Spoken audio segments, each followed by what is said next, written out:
இறக்குமதி செய்யப்படுகின்ற உருளைக்கிழங்கு, சின்ன வெங்காயம் மற்றும் பெரிய வெங்காயத்துக்கு வரி அறவிடுமாறு உள்ளூர் விவசாயிகள் முன்வைத்த கோரிக்கைகள் உணவு பாதுகாப்பு குழுவுக்கு அனுப்பி வைக்கப்பட்டுள்ளதாக வர்த்தக மற்றும் வர்த்தக கூட்டுறவு அமைச்சர் வசந்த சமரசிங்க தெரிவித்தார்.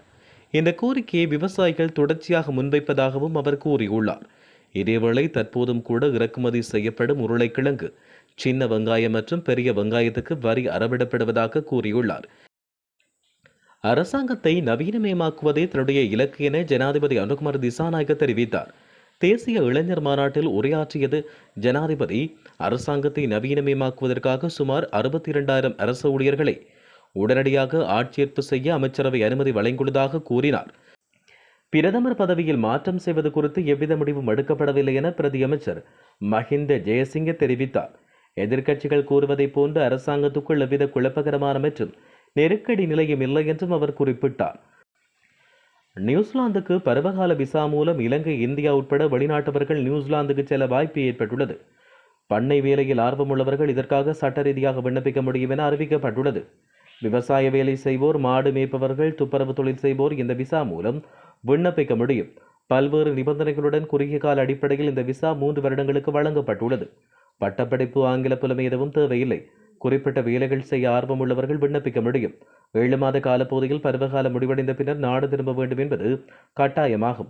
விண்ணப்பிக்கும் தொழில்துறையில் 6 மாத கால முன் அனுபவம் தேவை. அதை உறுதிப்படுத்தும் ஆவணம் அவசியம். 3 வருடங்களுக்கு குறிப்பாக தொடர்ந்து பருவகாலத்தின் போது மீண்டும் நியூசிலாந்துக்கு செல்ல வாய்ப்பு வழங்கப்படும். பருவகால விசா மூலம் நியூசிலாந்து செல்வோருக்கு அங்கு தொடர்ந்து வாழ முடியாது என்று தெரிவிக்கப்பட்டுள்ளது. லஞ்சம் அல்லது ஊழல் பற்றிய சாத்துதல்களை புலனாய்வு செய்வதற்கான ஆணைக்குழு நடத்திய விசாரணையில் சந்தேக நபராக பெயரிடப்பட்டுள்ள முன்னாள் அமைச்சர் ராஜித சேனாரத்னவை கைது செய்து நீதிமன்றத்தில் ஆஜர்படுத்த கொழும்பு நீதவான் நீதிமன்றம் இன்று பிடியாணை பிறப்பித்துள்ளது. முன்னாள் அமைச்சர் வாக்குமூலம் பதிவு செய்வதை தவிர்த்து வருவதாகவும் அதன் மூலம் விசாரணைகளுக்கு இடையூறு விளைவிப்பதாகவும் லஞ்சம் அல்லது ஊழல் பற்றிய சாத்துதல்களை புலனாய்வு செய்வதற்கான ஆணைக்குழுவின் சமர்ப்பிப்புகளை பரிசீலித்த பின்னர் கொழும்பு மேலதிக நீதவான் பசன் அமரசேகர இந்த உத்தரவை பிறப்பித்துள்ளார். ககவத்தை கெததென்ன பகுதியில் இலங்கை போக்குவரத்து சபைக்கு சொந்தமான பேருந்தும் மரங்களை ஏற்றிச் சென்ற லொரியும் நேருக்கு நேர் மோதிக்கொண்டதில் 11 பயணிகள் காயமடைந்து ககவத்தை ஆரம்ப மருத்துவமனையில் அனுமதிக்கப்பட்டுள்ளனர். நாட்டின் 37வது போலீஸ் மாதிபராக பதில் போலீஸ் மாதிபர் பிரியந்த வீரசூரியவை நியமிப்பதற்கு அரசியலமைப்பு பேரவை அனுமதி வழங்கியுள்ளது.